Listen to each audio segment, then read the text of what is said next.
Thursday, it's 8 o'clock and I'm too high and you're too low. Hello. Hello, dear. You all right? Good evening. I'm all right. How are you?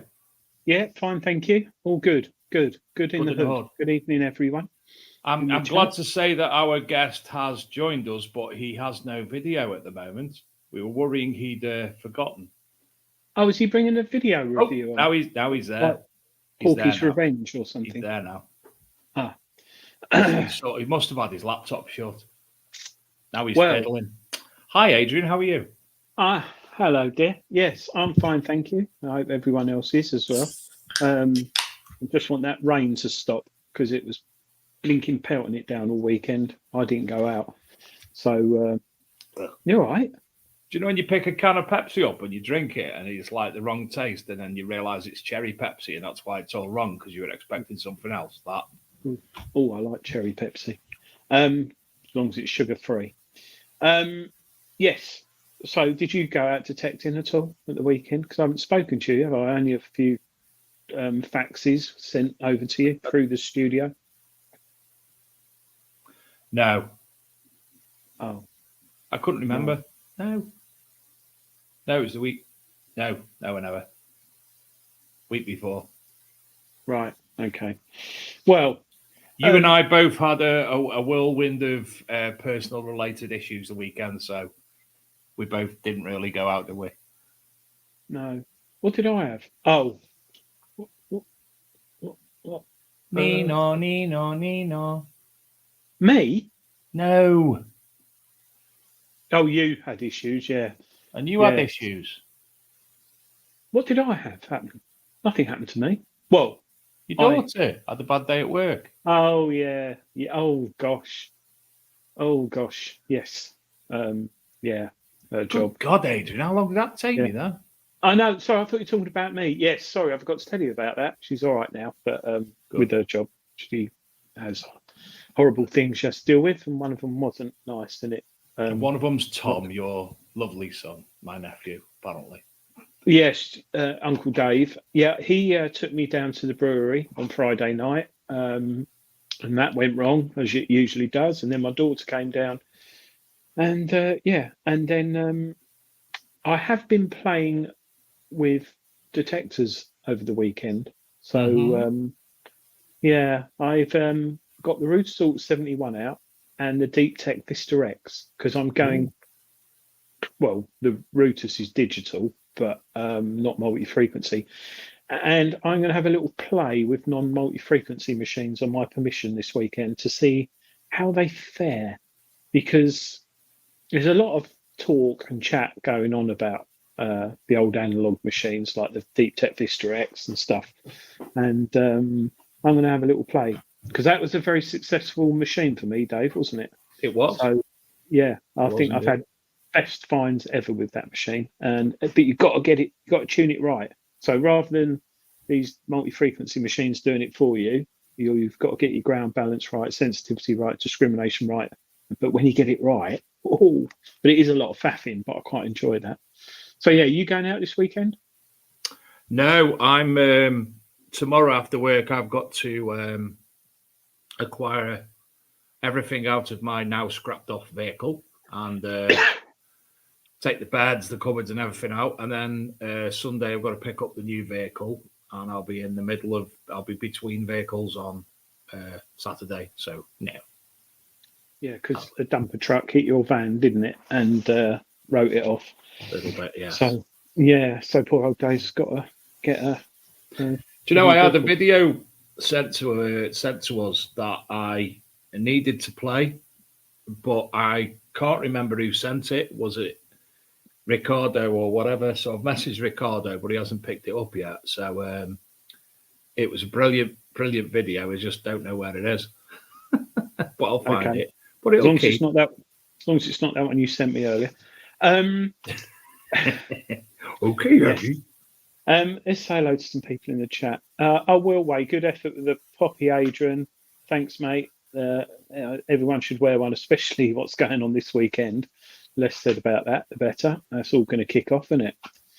So, Dave, mate, I don't watch the news, so I couldn't tell you. No, it's just everywhere. It's all going to kick off this. If I was you lot in the chat, I'd just make sure you go in the field on Saturday if you can. Don't get anywhere near London, because I think it's going to be carnage. James, be prepared to be smashed again, Adrian. Oh, who was it who got two hammers and what I can't remember what it was I got the other day. I know you got some good stuff last week, James, but I will smash you, mate. I'm going to go out with a machine at the weekend. I'm going to get you. James has got, out of interest, we found a Roman site, and we think it's a military site, and the Deus one with the HF coil is smashing it. And I know they're good for Roman sites, HF coils, but it makes you realise old machines still got a lot of life in them. I do know that I have had the delivery today and I can't get it because the show started and it's like 3 hours away, but it's that and I can't get it yet because it's that way. You'll put people in the chat probably seen this on Facebook and everywhere and MySpace and wherever it is, AOL Messenger. If you haven't seen it, I highly recommend. I am plugging it. One moment, Adrian. One moment. Oh, I am plugging it because it is a really good book, and I'm yet to find something in there that I found. I haven't found anything like that, but I did find the gold ring the other year. But it's got all kinds of brooches and all kinds of things in there. But it is one hell of a thick book, and I know it took a long. But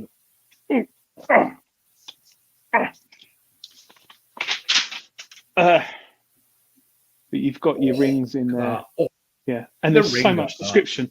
And the lovely thing is, as well, is it's got the prices, the auction prices. So. Yeah, those of you who are interested or have found jewellery, I highly recommend this book. Wendy says a fantastic book, Wendy Howard, and Ange went, oh God, not more books again. And hello to my workplace compadre, Happy Matt. I don't actually call him Happy Matt, but it's another word for happy. But I'm trying to be polite. Hello, Wendy. Hello, Ange. Yes, it's a... Say hello to Happy Matt as well. Happy Matt. I can't see Happy Matt in the chat. His name's Matt Evans on there, but I call him Happy Matt. But it's another word for happy. Baby Dave's what everyone calls me in work. We're going to be giving one of these away. We are. With our Christmas draw this year, among many other things. But you can get it from greenlightpublishing.com or I think Amazon. But it's a lot of copy in there to read up on the rings as well, which is quite nice. It's not just a figure, number, price. Oh, look who's in the chat. Never seen him in the chat before. Hello, Dan. Hi, Dan. Dan actually had a little bit to do with this book. I think he designed the back cover. But yeah, Dan. So yeah, head over to greenlightpublishing.com. It is a great book. If you've got Finds Identified 1 and 2, and this is the kind of book to add to your collection. But like Ange said, Ange will probably be buying it again.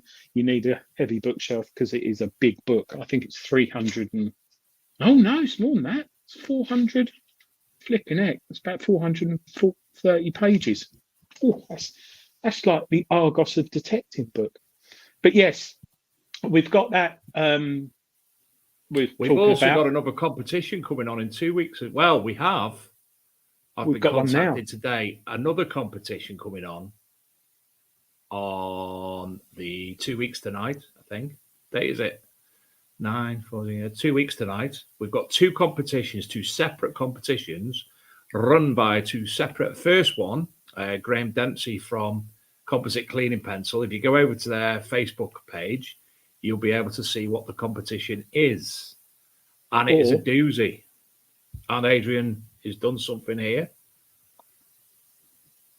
There it is. So, 23rd. Sorry, it's next week, not the week after. No, it's the week after next. It's a customized jerry can, complete with a range of composite cleaning pencil bits and bobs and malarkey. Second prize, a complete coin cleaning kit with a storage box. And third prize, a magnifying cleaning station with a pencil and extras. So go on to the big, is that the Big Detecting Show? Yes, bigdetectiveshow.com. And you'll find that there. The week after, that lovely Mr. Nick West, it's now called the Heritage Military Museum. He's coming on the show and he's going to be giving something away that me and Adrian will be participating in with something the same night as well. Yes. Just so that you don't think the jerry can is full of nothing, it is pretty much jam-packed. This picture on the left, not this one, this one. The picture on the left doesn't do it justice. No, there's so much stuff in there. It'll last you forever. So just head over to bigdetectingshow.com. You don't have to guess anything. You don't have to It's just literally enter and kindly cleaning pencil, composite cleaning pencil have provided that. Ian Sansom, thank you very much. He said he's happy to donate some cheddar brooch merch to a composition if you like. Museum has given me a load. That'd be brilliant. Appreciate that. We are doing a big Christmas draw like we do every year. Yes. We're going to be contacting some suppliers and wholesalers, and let's see what we get. We're not expecting loads because we don't, but we have had a lot of people who have obviously already offered to donate stuff. Adrian, we're going to bring tonight's guest on. I'll go on then. Oh, is that the composite cleaning pencil box dark? Yes, the dark one. And I don't know if is Mr. Dempsey in the chat. I don't know if this is available. He's always in the chat. This is really neat. So it comes with spare metal inserts, and yeah. But how cool's that? You can pretend you're back at school cleaning coins. Can you imagine if you had lessons doing that? cleaning coins in school. Let's bring tonight's guest on because he's not going to be with us until I think he's going to go in about 45 minutes. So without further ado, good evening, Bryan. How are we? How are we, gents? Bryan, I can't see you very well, mate. Flipping it. Camouflage. You've been tarmacking again. Can you guys hear me okay? Because I've got a printer running in the background and it's screaming away. So that's all right. The printer makes sense as well. We can understand you both. How are you? Yeah. Okay, friend. How are you? Yeah, busy, very busy. Not just with Monarch, but my main job is was very busy this week. So I only got back about 7 o'clock tonight, and then I've been packing parcels up and getting orders shipped out. And obviously doing some sort of road workings as well. Driveways. In your current attire. No, I work offshore. Well, I work onshore. You tarmac driveways offshore? Yeah, he does. No, I work on a research vessel. Yeah. Big research right. vessel. Last time I saw you guys was you were Detectable. You went to just detect, weren't you? Last time was Detectable. Yeah, we saw you at the RCM and Detectable. Mm. And we spent some good time chatting with you as well and learning more about all the products in reality. Mm. I apologise, I didn't. I just came over. You gave me a free key ring. I said thanks very much and went, apologies. I think I did see you with Digger Dawn's dog. But sorry, Bryan. Apologise for him. Yes. Actually, my key ring's on next door. But Bryan, you've actually refurbished your working area as well, haven't you? So I was using sort of office desks before, but I've got kitchen units in. Kitchen units in now, so I've got printer down there now.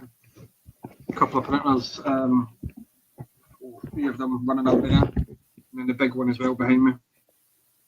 Bloody hell. Yeah, it's been trying to get the workshop in order and make it a bit more tidier in here. So I don't have a garage, so I'm limited to this little room here. You won't have a Wi-Fi before long. No. Well, I think that's your bedroom, isn't it? Well, no, because I was joking. The funds raised from RCM actually bought me a little van, so that's going to be converted into a camper van. But I think I'll probably be relegated out there after a while if it gets any busier. So, how many machines you got printing now, Bryan? 5.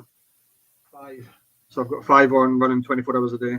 And to be honest, we don't really stop. They only really stop at Christmas for about a week for maintenance, and then they keep going again round and round the clock.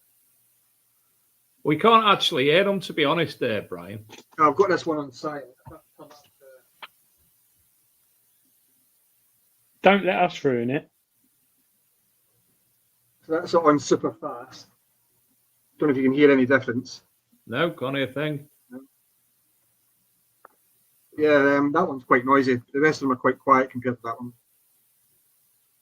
So, what you Detectable and Rodney Cook, you had a big stand. I was absolutely blown away by the amount of stuff you had on it. How I presume it did go well because you brought a van out of it. Did it go as well as expected? And did you get requests for certain bespoke things? Yeah, I mean, out of all 3 of them, I probably think that Rodney Cook was the busiest. Detectable was busy, but I wasn't expecting Just Detect to be as busy, but we took more at Just Detect in the first day of either of detectable or RCM. But in terms of the sort of custom stuff that I've been asked to make, I had one guy who was the chef on the Queen Elizabeth II, and he wanted a custom stand made for these American challenge coins. So I'm sort of designing that for him now, and he's got sort of like US military admirals interested in them and stuff like that. So apparently it's a big thing over there. Wow. And he's a detectorist. And no, he was running the catering burger van. He was running one of the little burger vans or one of the food stalls. So he came over and he's having a ponder around, and he brought one of the, I don't actually have it, but he brought one of these big challenge coins at about the size of a cartwheel 2 pence, quite big. So if you think about it, the film National Treasure, they collected all the buttons, and that's how he got connected to the whim. So it makes sense that they collect things not dissimilar.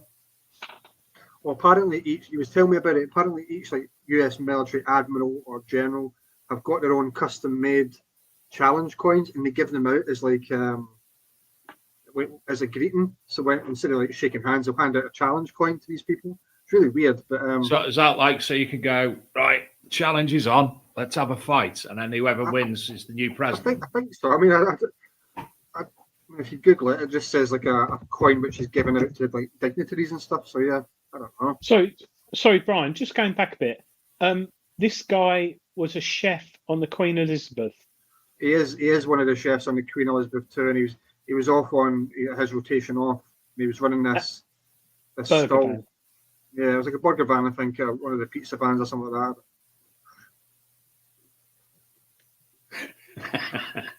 That's pretty bizarre. That's like Richie Sunak selling beer at the Starlight Bar at Detectable. That's quite bizarre, isn't it? But I suppose he's seen his blood and he wants to make a bit of money. He knows there's margin in food. So that's like Paul from The Chase actually selling curried food in an Indian restaurant, isn't it? Or Rodney Cook. Yeah. Yeah, but I'll be doing the rallies again next year. I'll probably only do one or two. I'll probably just do Rodney Cook and Detectable again. I think 3 in a row was pretty intense for me. I bet it was. It was for everyone. 2 was bad enough. So there was an advert in ArcMD mag, or it was an article actually, Rodney Cook and Detectable, showing your relinquentry box and a few other. Yeah, look at that. Go on, can you? I've seen it in the flesh, but I was too scared to touch it. Hold on, let me put it on big screen. This one's not finished yet. This is one being made for a customer right now. It's still got the little panels at the front to put on. Can you open it, please? Is there a pot in it? There's not a pot in there. There's one printing at the moment. There's actually one printer to the right of me right now. I'm trying to. The question is, will it be finished? But no, it won't be finished by the end of the show, will it? No. No, that's got another 5.5 hours to print. Well, I aren't waiting that long, Brian. But yeah, that was you guys did a nice article for me in the magazine. That was much appreciated. And that was written by Derek Sherwin, who's watching in the chat tonight. Himself and Angela combined came up with something for us. So we appreciate that. Thank you very much. Yeah, those who don't know anything about 3D printing, it's not like something from Star Trek where you sort of scan something and then it prints it in like 30 seconds. Brian has to draw it in CAD software, don't you, Brian? And then convert it into a code. I think it's G code, isn't it? Is it G code? G code. So you get an STL file usually, and then the STL file is converted into a language the computer, the printer can understand in terms of X, Y, and Z axis, and then it does the rest itself. And that can take. What's the longest? Because we're talking potentially hours for, I don't know, the pot you're printing at the moment, off the top of my head. 3 hours? On these free printers, see these little ones, these are quite old technology now, but a pot on them would take about 7 hours. If I was to put that on the big one, that would take about 3. Yeah. It's a different type of printer, operates a lot faster. But the longest print or the longest thing that I sell is the Grand Colosseum display. I don't actually have one here at the moment, and it takes the better part of 4 days. Yeah, that's probably the biggest one. I've got mine here, but I haven't even plugged it in yet, so I still don't know if it works or not. No. If you want to see, Bryan hasn't got. Bryan hasn't got all his stuff on him, but if you scan that with your phone, if you're on your laptop or tablet or Commodore 64, that will take you to his website, or you can just go to Google Monarch, Monarch Designs, and you'll see the amazing amount of stuff Bryan's got there. And I will just say, it's not just all pots and relinquent. It's things like this, which you kindly printed that for me. It's a bit dirty at the moment, and you've got a clock as well, Dave. So have you, Adrian. You've got one as well, haven't you? Yeah, but he's got it. He's got it. And that comes with the foam and everything, but it doesn't come with a rabbit's foot.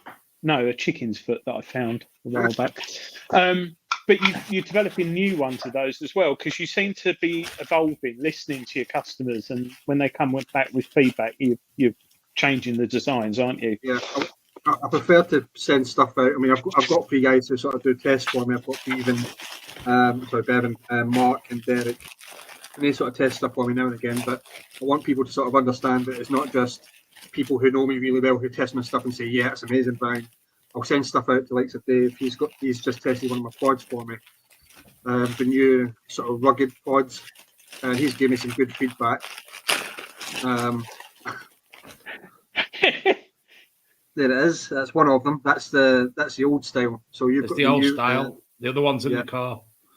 So it's a bit more. It's flatter. It's less susceptible to getting dirt on it. It's made of a tougher material. There you go. And I like people to be as honest as possible, really, and say if there is anything wrong with it, then please feel free and post that on the page, because then I can say I've done this to change it. Yep, little fibula mounts. I don't need those. Nor do I. No. Yeah, I have a bit of trouble finding fibulas. I can find everything else but fibulas. So, Bryan, with all this that's going on, how on earth do you have time to go out detecting? I don't. I was meant to go out last week, and I've got Sunday set aside this week. But I'm going to be completely honest, I completely forgot about tonight being on the show until I looked at my Facebook page, like literally 8:05, and I was like, shit. So I stopped packing stuff up, and I jumped on. This Sunday will probably be reserved for packing orders up and shipping them out now. I haven't been out in about a month now, almost a month now. Wow. You must be getting itchy feet. I keep thinking there's a Cylon behind you, Bryan. We've got a good permission over we've got a good permission over in Cambridge, and we finally got back on that last month, but it didn't produce as much as we hoped. But there you go, that's what it is. And some travelling to go down to Cambridge? Where do you actually live? I live a little town called Chedgrave, which is 15 minutes west of Norwich, in between sort of Norwich and Lowestoft. Oh, not far then. Not that far. Lowestoft, Pleasurewood Hills, biggest day out ever. You can meet Woody. It's a bit grim. What? Yeah.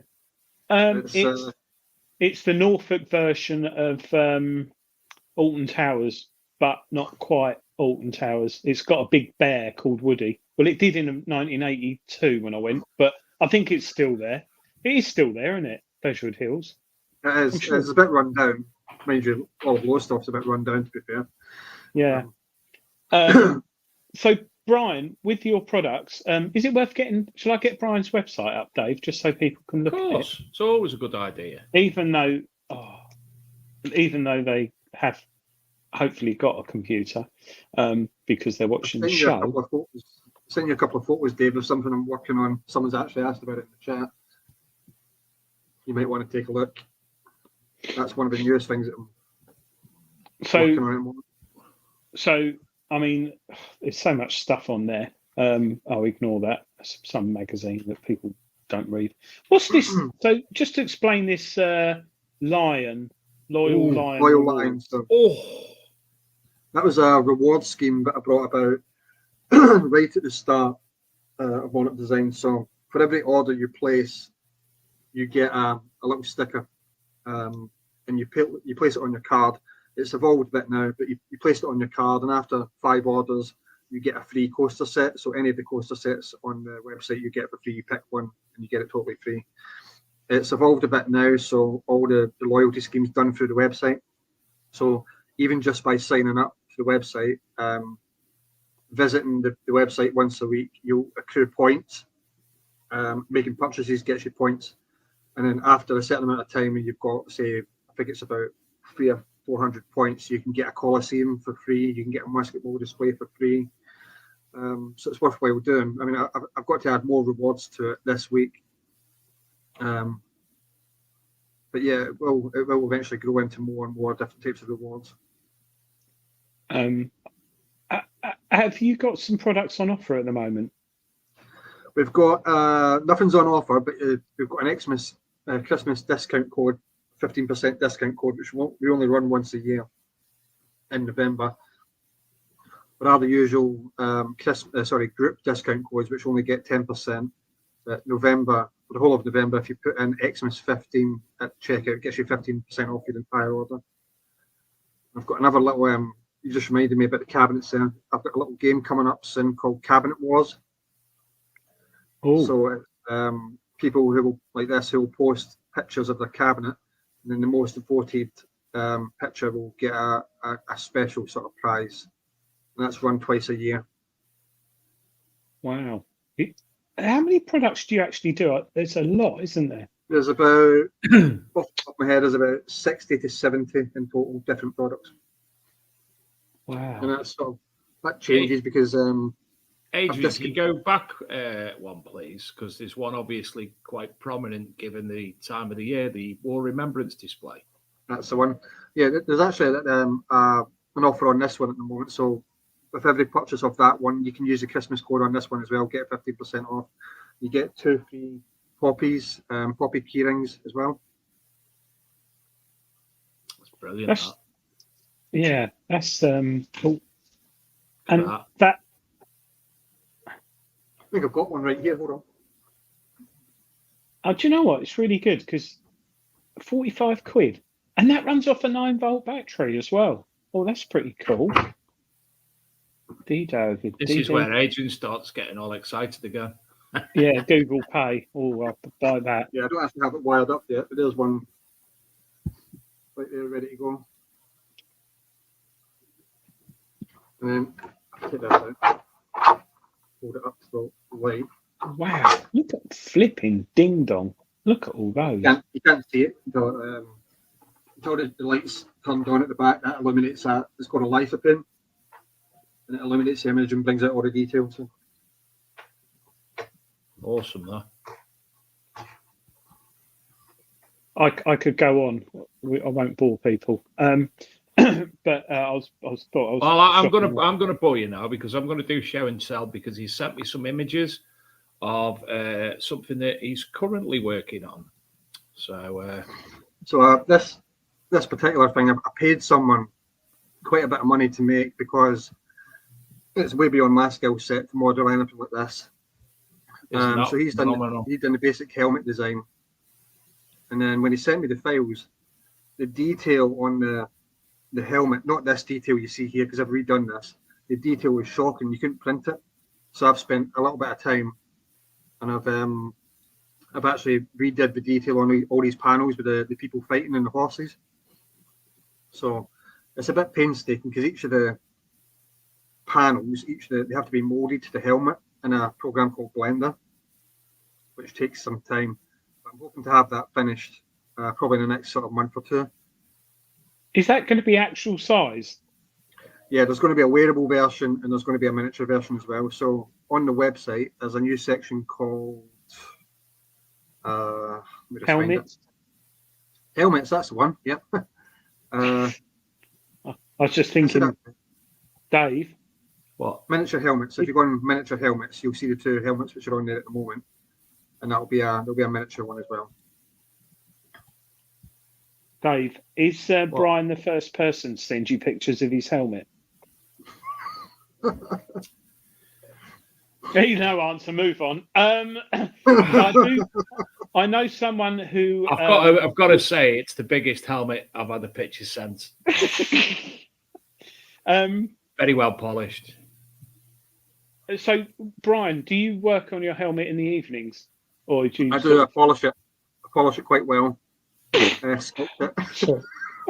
We've had a lot on this show, double entendres, Dave, and we've never had helmet.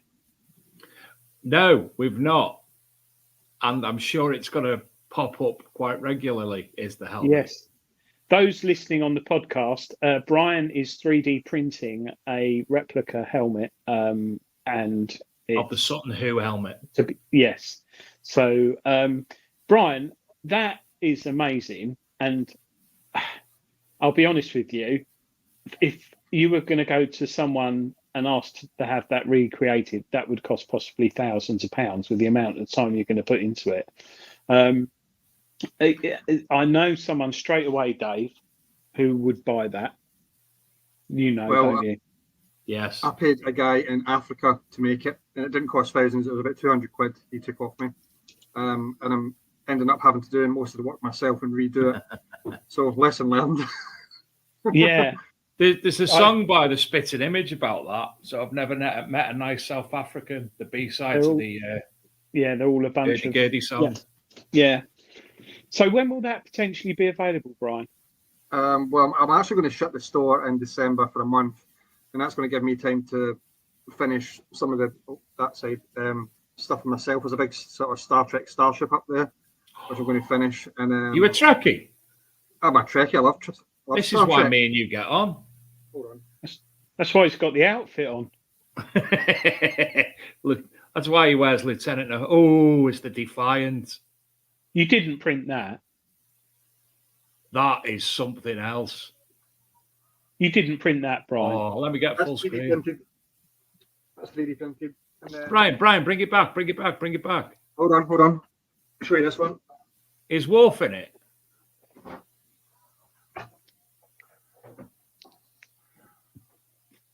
Oh.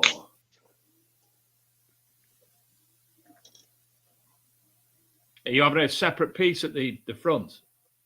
Yeah. To complete it. It's going to be about a metre long when it's finished. Is it Voyager or? That's Voyager, yeah. Yeah. Look at me now, my stuff. Each section of that ship takes about 2 days to print. I still prefer Blake 7. Oh. You're right, Dave. I'm so jealous. That they are just phenomenal. It is. Bryan actually likes me more because I knew what they were. But because I one know of the Blake things is 7. so busy, I don't really get time to work on stuff like this. But yeah, I can do pretty much any Star Trek ship, and my plan is to have a whole fleet of them, but it's going to be years away before I print them all. So. Bryan, before you got a 3D printer, what the hell did you do in your evenings? Spent time with the wife and kids.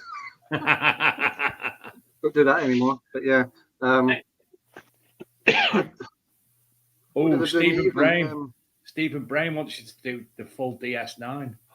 I just watched a lot of rubbish TV like anyone, and went out to Techno at the weekend and had fun. Now I'm stuck in at the weekends printing. I enjoy doing it anyway, but printing orders and shipping them out. Yeah. Oh, K9. No, K9's from Doctor Who, Bomsey, I think, isn't he? K9, the dog? Yeah. Yeah. Yeah, he was from Doctor Who. K9 Baker's mate. Yeah, I had the K9, little one. You can pick them up still. So, Bryan, those who potentially want to order something, what is the lead time at the moment on, for example, if I said to you, I would like one of these or 4 of these off you with Blake 7 logo on, roughly what can people expect? Well, regardless of the size of the order, whether it's a simple coin stand or a big castle display, the orders lead time's 2 weeks at the moment. Okay, that's 2 weeks that's for fair enough. everything. I'm shutting the store on December 1st for a month, just to give myself a bit of a break, get out detecting, and then I'll be reopening again on the 1st of January. I've just sent you a picture, Dave, of K9 from. You have. I've got to open And I it can't now. print that. Yeah. Not of your helmet. Not of my No, helmet. it's something about dog in. There's a dog in. K9. Yeah, dog. there was a really mad period about a week ago where we had about 200 people join the page, and it was at first I thought the page was being spammed, like the Facebook group, because we had all these random people from all over the world joining. But I think the advert for sort of Monarch Designs has made its way into some sort of foreign group. They're all genuine people, but Yeah, well, I think that's the big detecting show, Dave, isn't it? I'd hope to like 100%. Yeah, because we've got 2 viewers in Kazakhstan, 1 in Argentina, although he's deaf, and we've got someone in the Isle of Wight, I think, as well. So that could be potentially. And we've got one of the regular viewers in Anglesey. Yes, I've been sending stuff to like Croatia and all these weird random countries now. Yeah, and there, yeah, got them there. Our studio, actually, yeah, we have a studio in Croatia. We haven't been there yet, but yeah. I just wondered if anyone's got any questions for Bryan regarding sort of any sort of things they feel that's missing in the hobby that no one's 3D printed. Because obviously Bryan does pinpointer holders. Actually, that's what I was going to ask you, Bryan. Have you ever thought with the different types of material for 3D printers now, you can, I was seeing the other day, you can have magnetic, you can have sort of rubberized, you can have metallic. Have you thought about doing like a mini digger, like a digging tool? I don't think 3D printing's quite there yet in terms of having things like digging tools. And a while back, Nathan from Blackadder asked me to design a sand scoop for him, 3D printed sand scoop. And even if he printed it out of carbon fiber, it just wouldn't stand up. I mean, it's the very nature of 3D printing, you print in layers. So it's not like a injection molded. And those layers themselves will be a weak point.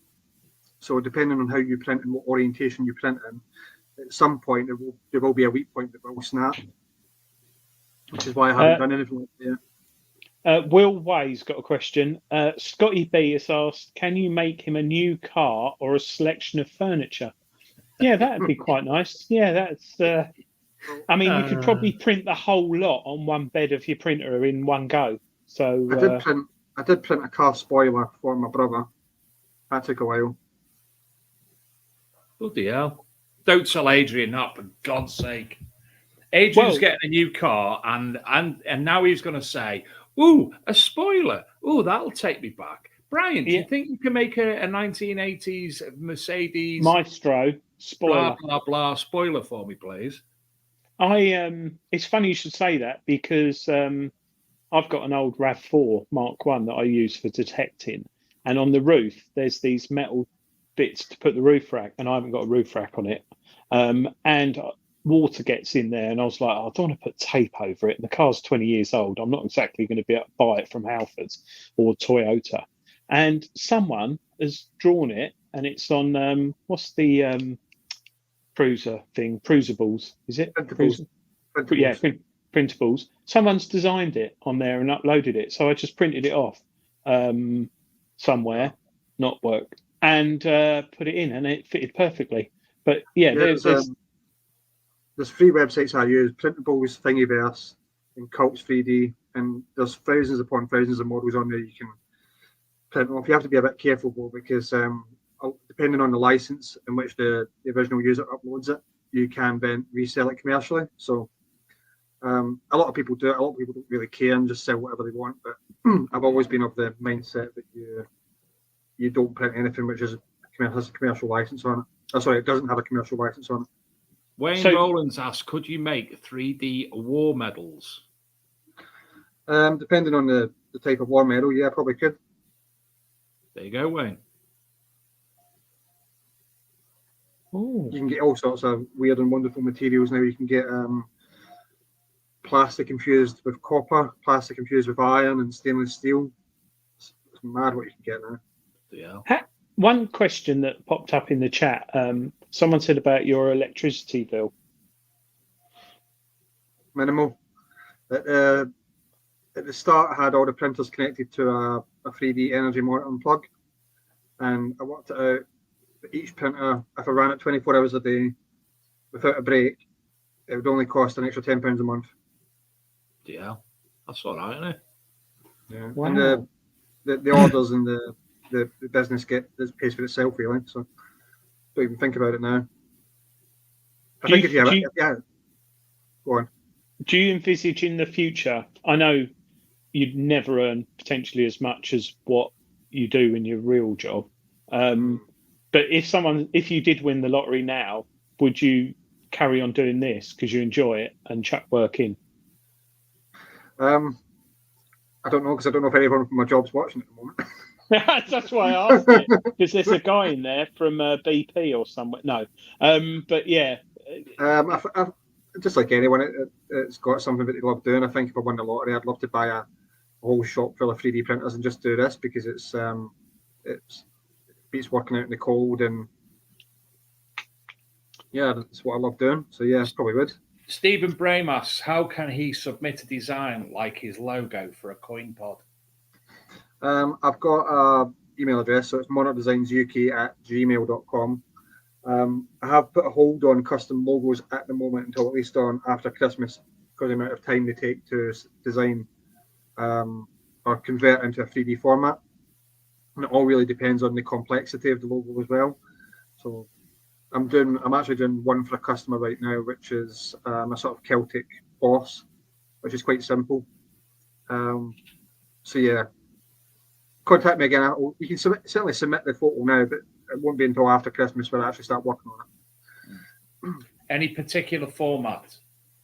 PNG, SVG, JPEG, doesn't really matter. I'll upscale it anyway, make it high resolution, then I can upload it into Photoshop and work on it. He's just said words then, didn't he, Adrian? Do you know what EPS stands for, Brian? Let me Google it. I've heard of it. It's a vector format, isn't it? Encapsulated PostScript. Do you know what JPEG stands for? Do you know what JPEG stands for? Joint Photographic Experts Group. And it was originally invented by workers who worked for Kodak. I thought it's true. And they tried to sue the guys who developed it because they left Kodak. Brian, what's your dream printer? Will Way says. Probably another 5 of them. Another 5 of them. They're brilliant machines. What's that? That's a Bamboo X1 Carbon. So it's unlike these ones. These ones are called bed slingers. Whereas this, they actually print on a bed and the nozzle moves up. Whereas this one, the nozzle stays stationary and the bed moves down, so it actually prints down. But these are fantastic printers. They print at probably 3 times the speed these ones do. Just the same quality. And I don't think there's anything really out there which can match them at the moment, unless you're spending thousands upon thousands of pounds. Prusa make a new printer now called the Prusa XL, but it's about £3,000, £2,000 to £3,000, I think. So yeah, I'd love to own one of them, but there's nothing that can do which that one can't. I've got a Prusa XL at work. I've got one at work, an XL, Prusa XL. It's amazing. Mine's an XYZ. Yeah, multi-head, and we use it at work for prototyping and also production runs, small production runs. And if I could afford one, because the girl who uses it with me, she used to use the Prusa 3S and the whatever, and she said the XL does so much stuff automatically. And we've been running it now for about 150 hours, and touch wood, nothing's gone wrong. So between these 3 small ones here, there's probably about 4 years worth of print time on them already. and they just run like workhorses. We don't stop. But if I go back to when I first started, I had an Ender 3 V2. It was a cheap Chinese printer, and the bed leveling on it was all done manually with wheels and a bit of paper, and my stress level shot up through the roof, nearly through the damn thing out the window. Then I sold that and I bought these, and everything was done automatic. But then I bought this one here, the big one, and it does everything itself. You pretty much just load the file on, walk away, come home at night, and the print's done. Even the colour changes are all automatic. So when a print is complete, Bryan, does it sort of like knock it out the way or anything? Or does no, these ones don't. And these are. Yeah, there's a guy who's designed a little arm which pushes the print off the plate and it starts a new one. But that's a bit too much for me. I don't think you can knock that off a printer with a little arm. Aaron Lee Wood, yes, this is another live stream you've caught. You've come a bit late. We've been on the show now for 3 years every Thursday, but welcome. This is Bryan Goodsir Thompson from Monarch Designs, and we're talking about his 3D printing. And yes, Adrian's pointing to the QR code, which if you're listening on a podcast, you can't click on. Monarch Designs. MonarchDesignsUK.co.uk. Monarch Designs, or just Google it. Monarch Designs. Ange brought the reliquary box to a Tempest meeting, and I was gobsmacked. I was very gobsmacked by it. I didn't. It looked great. It looked great on picture, but actually seeing it in reality was a sort of stop Dave speaking moment, which is hard. Has that gone well, Bryan? Have you sold many of those? I've sold about. When they launched in January, I sold 30 within the first 3 months. And each one takes about a week to print. So that's all I was printing for the first 4 months of this year was just reliquary boxes. I've had a couple of orders since then. It sort of died off a little bit. I probably sold about maybe 50 in total. Wow. Okay. That's it. And have you got any products in stock? The only products I keep in stock are little individual coin stands, tiny little ones, because I find that they sell quite a lot of. So it's always best to keep a stock of them. Everything else is print on demand. So, for example, I've got 11 open orders right now, and some of them won't be dispatched for another 2 weeks because it's just going to take so much time to print what I've ordered. Cool. But at the moment, I've got Holy Grail pot printing. I've just finished. I was telling you about the little. Where are you? There you go. I was telling you about the little panels on the front of the box to print. Yeah. Finished. They need to come off the bed now. So they need to come off, be processed. Basically, they'll get all this rubbish trimmed off. Fantastic. It's quite hard to see, but they will be tidied up and then loaded onto the box, and then it'll be sent out to the customer probably on Friday. Wow. So head over to Bryan's website and have a look. But get your orders in quick, or wait till the new year because he's bound to have a sale. Yeah, the website. There is a new website as well. It was actually Jordan from Dragon Detective managed to top me over to Shopify. And he helped me design the website because it was an absolute nightmare to operate Shopify for the first couple of weeks. Aaron Lee Wood said, if you ever decide to print off, and this has lost me completely, Raspberry Pi Zero NAS cases, I would be interested. No idea what he's on about. Raspberry Pi Zero NAS cases. Hold on a sec. The only Raspberry Pi I know is that something that you eat with a bit of cream on. Is that what's running your printer behind that little LED screen, LCD screen behind? There. Yeah, that's a Raspberry Pi, isn't it? That's running the printer. No, that's a built-in touchscreen on the printer itself. I used to have Raspberry Pis printing these ones, powering these ones, so I could remote in remotely and find out how they were going. But I found them quite unreliable. There was a lot of Python code you had to learn to sort of get them installed, and it just wasn't worth my time, really. Just a quick one, Pomsey. he's asked what was the discount code, please. It's Xmas 15. So I'll just put it in chat. Yeah, that's it. Xmas 15. So if you add whatever you want to your basket and go to checkout and just put that in, it gets you 15% off. Brilliant. Thank you. Marvelous. Right. Have you got any more questions for Bryan, David? No, and Bryan will be departing shortly because he's got to go and see Mrs. Goodsir Thompson, I'm sure. No, I'm going to go. I'm going to go and pack some more orders. And then go and see Mrs. Goodsir Thompson. As she's Maybe. fallen asleep, say good night, my darling. You could 3D printer a model of you and just sit it in the lounge, couldn't you? I could just print my head like a horse's head on the pillow type thing. Yeah. Good. Yeah. Cool. I don't think you've got a head like a horse, Bryan. I think you're quite charming. He's the man who sends you pictures of his helmet. Of his helmet, yes. Polished helmet. Yes. Let us know how it goes with the helmet, Dave. Yeah. Bryan. As soon as you print that out, Bryan, send us some pictures. We'd love to see that. With your helmet. What one's that? The Voyager. Well, the Voyager definitely for me, but the Helmet. Anglo-Saxon helmet. Yeah, so I did a little test piece because what I wanted to make sure was that when I print these off quite small, that the detail would actually come out. Uh-huh. So I printed off a little sort of one of the plates, and it came out really well. So the only issue with the helmet is because of the amount of detail in it. Like for example, something like this doesn't have much detail. Yeah. I mean, it looks like it does, but it doesn't. So you can use what's called a 0.4mm nozzle.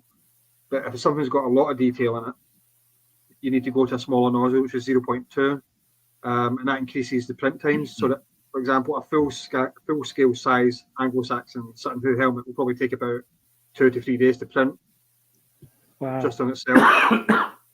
And because I'll probably print it on, I keep doing that printer there, that can do silver and gold in the same layer. So it's quite funny because every time it does a layer change, a colour change on the same layer, it actually puts a little bit of filament out the back. There's a little pip, there's a little shitting machine. It does. It shits out the back. It's got a little pip chute, and you have to empty it every so often. I have to do that with me as well, Bryan. Anyway, let's let yourself get off, Bryan. Don't forget, click the QR code if you do want to have a look more of his stock before the end of the night, or go to Monarch Designs UK.co.uk. monarchdesignsk.co.uk. Or obviously you can find Monarch Designs on Facebook or other social media channels as well. Or Google it. Thank you very much for having me again, guys. Much appreciated. No, thank you for coming on, Bryan. It's a pleasure as ever, and it's a long way away, but look forward to seeing you at the events next year. Yeah, yes, definitely. Hopefully I'll get to one of the spring ones or the ones in the early year this time. Right. So will I. Look forward to seeing you again, Bryan. You take care. Good luck, Bryan. Cheers, mate. See you soon. Bye-bye. Bye-bye. Isn't he lovely? I think it's a front. I saw strands from his head. I don't think it's him. You don't think it's a 3D printed Bryan? That's why he wore that How top. does he move his mouth? It's all computers and everything. CGI? Yeah. I don't trust anything he says. He's robotic.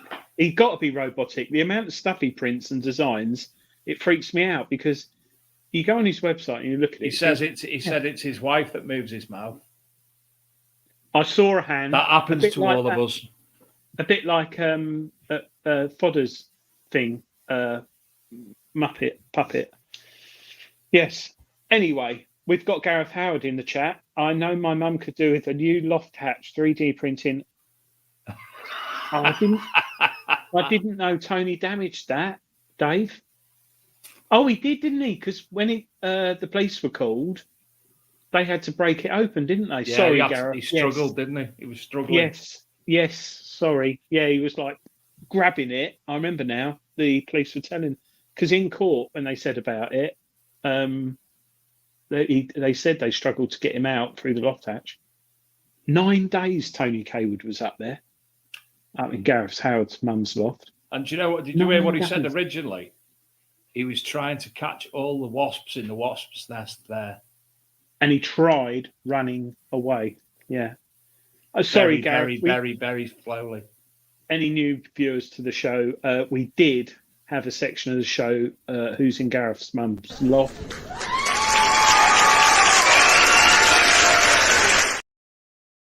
And I was going to say we had to stop it because the last guest, who's in the chat, I think, Tony, caused a few issues and wouldn't come out, would he? He used it as a toilet and everything, and there was a lot of broken sherry bottles, was it, Dave? Yes, in the loft? yes, there was. And don't forget as well, we have another new segment, and we're just waiting on you, dear viewer, dear listener, to get in touch by thebigdetectiveshow.com.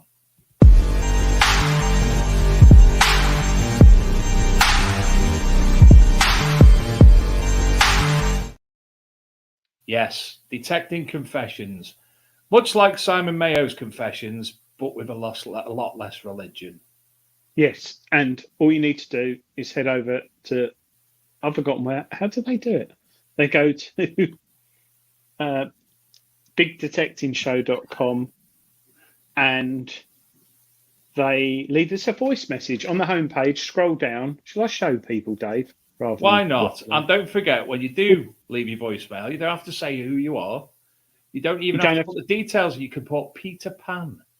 You don't have to put your email address or anything.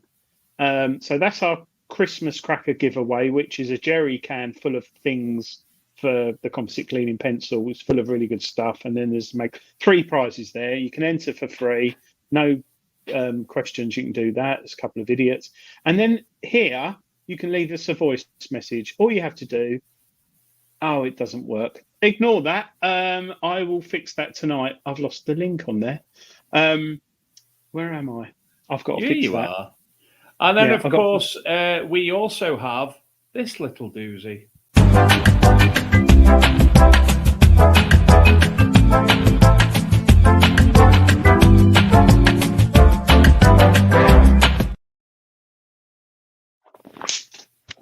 Right. It's that time where... What time is this, Adrian? It's the time where I ask our viewers to guess, hit the right button. I will do that, and then I will do that. So this is my wall, and this is for you all. And on here, we have a hidden artifact, and people need to pick a number to see who can win it. Do you know what? I'm going to be generous tonight, Dave. Well, no, I'm not. Before Christmas, when we do the Christmas prize draw, whoever wins this will win a prize, and it will be a prize that will be very good. Like Simon Dempsey says 13. Yeah. That sums up his life, really, doesn't it? Dominic Thompson says 20. The lovely Mr. Dan Goldburn says 12.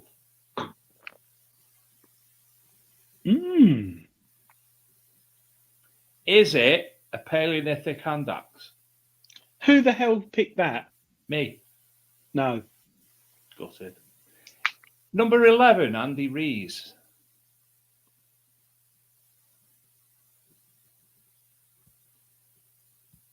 Oh, I've lost my trail now. Hold on.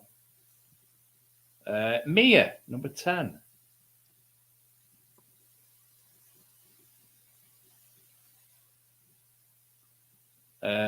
John Clayton, 24. Sorry, John. Roman Stylus. No. Carl Ellis, no, 19. All those that remember the war. Roman Scribes, Broken Horse's Bit. No. Stephen Spence, 22. It's not Bryan's helmet. Carl Ellis, 15. Hi, Carl. Hope you're well. Medieval finger ring. No. Roman nose ring. No. Roman bull ring. No. Michael Jarvis, 3. Oh. Is it a Iron Age turret ring? No. Lee Scratch Perrin, 18. Finger ring from the Bronze Age. No. It's not an easy one. Andy Kerridge says number 2. Stephen Brain says a torque. No. Adrian McStraw says an annular brooch. Hi, Adrian. No. I think from what we've got, we can see what it is. Amir says 16. You got to think of the size. So Carl Ellis, 14.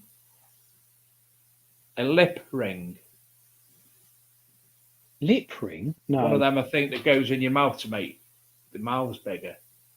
I don't think they find those. Celtic irony money. No. Irony money, sorry. No. I couldn't even understand what that word was then. Number 26. Someone got close. Chai. Lunalar. Roman necklace. Part of that's right. Roman torque. Celtic bracelet. It is Roman. Chainmail. A bit of it's broken. I'll give you a clue. Shall I just reveal it? I think for the first time, Adrian, you got a toothpick. Yeah. Ladies and gentlemen, no more guesses. Adrian is going to reveal what it is. An earring. Somebody did say earring, Adrian, I'm sure. No, they said nose ring or lip ring. Yes. So, yes. Well, thank you all for having a go, and thank you for the earrings. John Clayton said earrings. Oh, did he? Sorry, I can't see it because Sorry, John, I missed that one. So well done to John.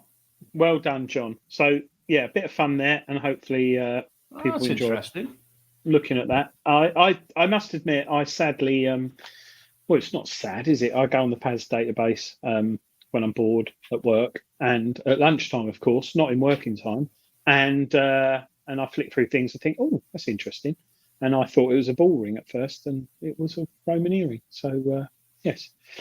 Gareth Howard, Pat Butcher's. No, I think it was her mother's.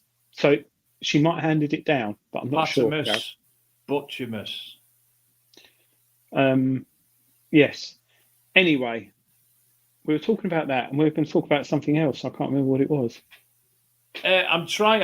Let me just see if he's responded. I have contacted somebody to come on as a guest in the very near future because... no, he hasn't responded as yet. Somebody contacted you and asked for somebody to be a good guest on the show, wouldn't they? You forgot again, haven't you? Yes. Si Fines? Yeah. So tell us about why she wanted to have Si on the show. So I will actually get the electronic mail message up. Gary Cook says if you're bored tomorrow, he needs to call you, Adrian. You're very busy tomorrow, aren't you? Very, very busy. I'll tell you what, I've got. I'm moving house, Gary. I'm moving house. I've got 2 funerals and a wedding. No, yeah, of course you can. Preferably after 5 p.m, if that's okay, Gary. Yes. So, Anthony Mims says, thank you, Adrian. He's actually got one. He never knew what it was until he's just shown that on Adrian's wall. Oh, my Lord, I've actually helped someone. That is very bizarre. That's very kind. Thank you. It was from Donna Martin, who was very polite in saying she loves watching the show. Yes, thank you very much for that, Donna, and contacting us, of course. Thank you. Through the bigdetectingshow.com, go to contact us. So on the 25th of November, Si finds Simon Bourne, as he's known, big YouTuber on mudlarking, and he's a metal detectorist. Really nice guy. Doesn't live too far from me. On the 25th of November, he's actually purchased 20 old detectors, and he wants people to go out and have a play with them on the beach. What beach it is, I don't know, but it's possibly Southend Beach. It could be Clacton, could be Frinton, but potentially Essex area. I don't know, but it could be. And Donna basically said that it'd be nice if we got him on the show to talk about how he got on, which I think would be really good, because some old machines aren't great on the beach, some are good. But quite a bit of retro recycling on detecting there. So yeah, hopefully Simon came on actually, before I forget, to talk about, oh gosh, I've forgotten his name, legend in metal detecting, Dave. The Wolf. No. John Wells. No. It's a really good YouTube video if I can find it. If you subscribe to Sci Finds on YouTube, especially, or his Facebook page, he's got a video on there. Someone will, if Dan's watching, he'll know in the chat. He wrote for Treasure Hunting magazine. He was on BBC TV in the 70s detecting, and I loved it because he wore a blazer, shirt, smart trousers, and smart shoes, and he was a mudlarker as well. But yeah, so we're going to try and get him on the show to talk about how that went, metal detecting with ancient detectors. Look forward to that. Hopefully he does respond. If anybody does know him personally, if you could give him a shout and tell him I've messaged him on Facebook, if he'd get back in touch, that would be delightful. Thank you. I've got his mobile number. I could call him. Sorry, I didn't say that. Thanks, Adrian. Sorry. Yeah, I'll WhatsApp him. Yes, Gareth, he remembers the show. It was fantastic. I've forgotten. He sat in it, didn't he? Sit in a high-backed chair with like a fire. Somebody was thrown away, and he was like, "I'm having that," and it was just like, I'm amazing. Sorry, I've got to find it because I'm like that. Because it's John. It's someone called John. He's written so many things. Webb? No. It was a long time ago. Smith? Anyway, chat amongst yourselves, everyone. Ginger Dave, says Dan. No. Dan, it's he was on television. He wrote for the magazine. You've said all that. Yeah. He had the blazer and trousers and smart shoes. Yeah, he was on the BBC. Oh, what the hell? Didn't he have carrier bags on his feet, says Gareth Howard? Yes, that's right. Remember that. It was about 2 years ago he came on the show, and it was one of my favourite shows ever. Why don't John you Webb, like... John Webb? I said John Webb. There's people in the hobby who don't go on social media and keep quiet and keep themselves to themselves, and he would have done if he was still alive today. Sadly, he passed away, whoever, I've forgotten the name I'm talking about. But Si picked up on this and actually interviewed him in his home and found thousands of finds, and he photographed all his finds. He put the location and everything. I think I've nearly found it, Dave. I don't like being quiet. I will. Dan, David again, has said John Webb, as I've repeated constantly, but Dan said John Webb. Yeah, it's John Webb. It is John Webb. Sorry. Did you have to say it 3 times before it gets in? That's it. Yes, I've got it here.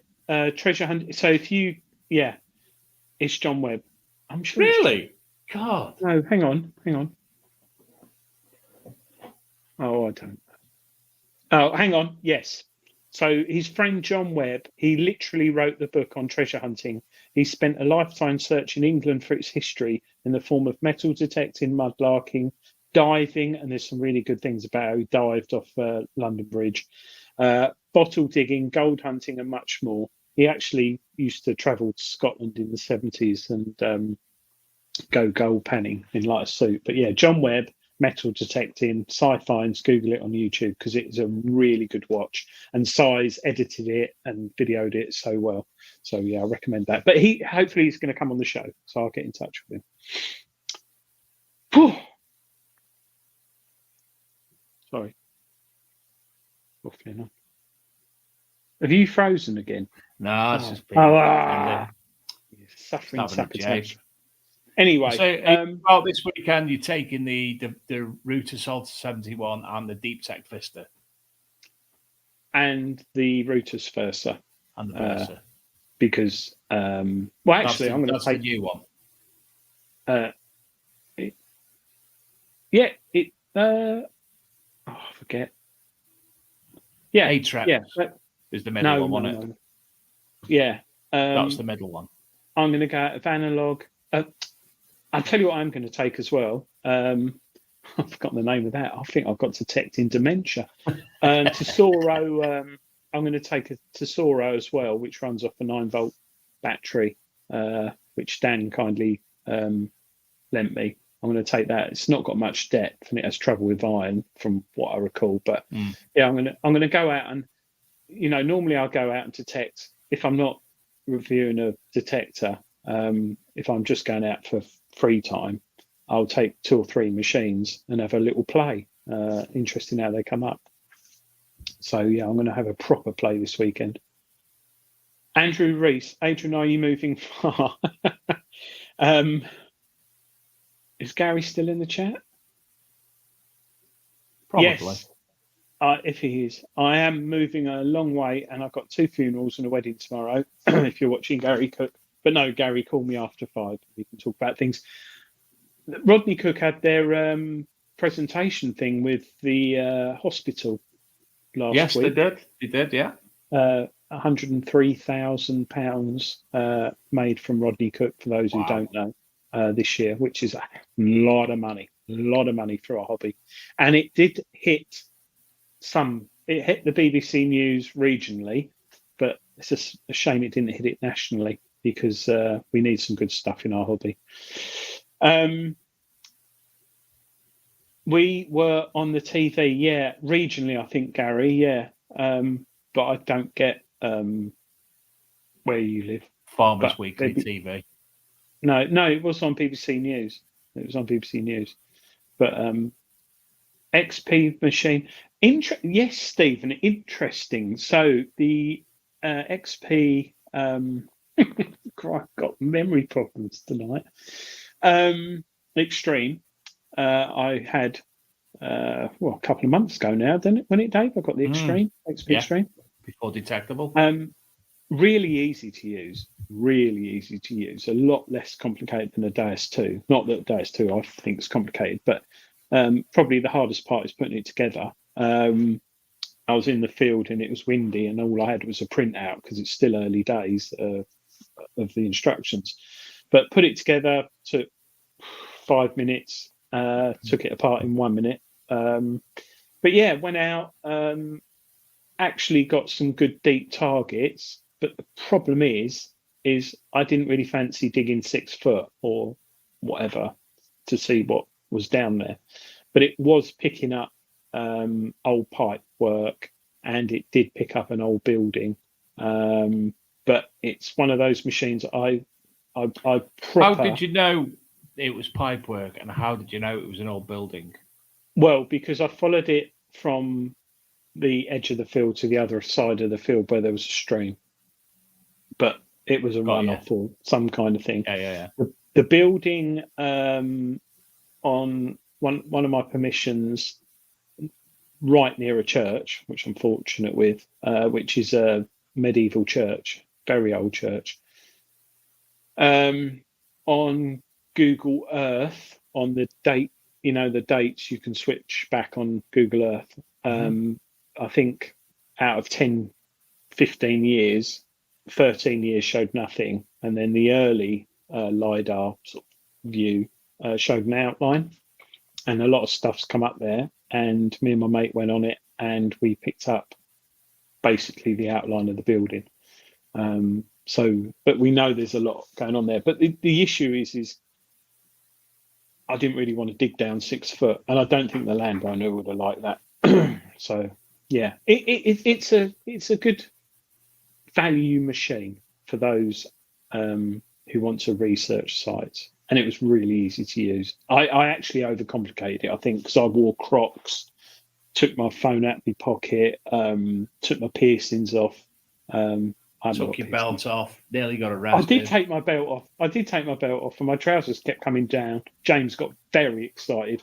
He offered to pull them up 3 times, but what do you do? But yeah, the extreme. Is it like GeoFizz? What is quite cool is it records, so you can go back over where you've walked and look, not massively in detail. But talking of GeoFizz, Adrian, we've got James Barnes coming on in December, who does a lot of GeoFizz and obviously metal detecting, and he's one of the Teapot Massive from Detectable, and he'll be talking about all the GeoFizz stuff that he does, and probably about the Teapot Massive. Yeah, because we need Teapot Massive t-shirts made. I think if they'll be there at next year's Detectable, because that went down very, very well. Just one quick thing with the Extreme. Deus brought out an update last month before, for the Deus 2 controller, which doesn't make much difference. But if you've got the Extreme, you just plug it in and link it up. So you don't need to buy, if you've got a Deus 2, you don't need to buy the whole controller and the thing. You can just buy the coils. Hold on a minute. It's actually next week. Sorry, James. Bless him. Yes, you're right. Sorry. I thought I haven't got my list in front of me, so I just said it out. It's next week. We've got James Barnes coming on, talking about his time using the GeoFizz, telling us all about that and about metal detecting and such like as well. And I suppose how it's helped him in metal detecting with GeoFizz, because I'd love to have access to that and some of the sites I've actually been on. Talking of that Extreme, I was who was I talking? There's a person I met last year on Colchester Metal Detecting Group Dig, and I've known him for flipping 40 years, but through friend of a friend, but we got on really well. And he said, I didn't know you're into metal detecting. I said, yeah. He said, I've been doing it 5 or 6 years. He said, are you on Facebook? And I went, yeah. And then he messaged me. He said, do you ever find anything? And I went, yeah, I find some good stuff. He said, well, you don't post it. And I said, no, I don't, on Facebook. So if anyone ever does want to see what I find and the things I do, I am on Facebook, but apologies if I don't respond to you, because I try not to go on often. I'm on Instagram, and I am, what's my name? Field Tester THM. Yeah. So if you look me up on Instagram, you'll see my finds. Gold Noble there. So yeah. Oh, do you know what? That's one of my favourite finds this year. Oh, look at that. Nice. How cool is that? But yeah, so if you want to follow me on Instagram, it's field_tester_THM. Adrian, I've got something to show you. I forgot about it until I was moving the camera before. It's not a picture of Bryan's helmet. No. My brother buys and sells stuff from auctions, and he picked up some, I think the Bezic or Coalport figurines. Bezic figurines. A family of 3.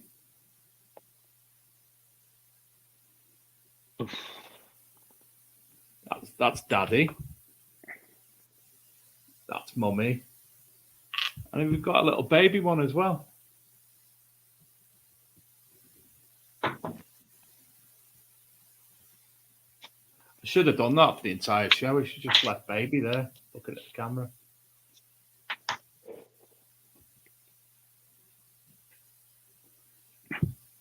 Get rid of him. Lovely, mate. They're sitting next to group now. For those listening on the podcast, Dave's showing me small figurines of those horrible things, badgers, which he knows I don't like. Aaron Lee Wood, may I ask a question? The reason I've come to this group live stream is I am buying a small holding in January. I've got a small holding. Oh, right, a small holding. and it is around 9 acres of land. I hope to join you guys at a meetup and buy some equipment. As for the question, is 9 acres suitable for me, just for me to detect, or should more people be involved? Well, Aaron, some people have thousands and thousands of acres for personal permissions.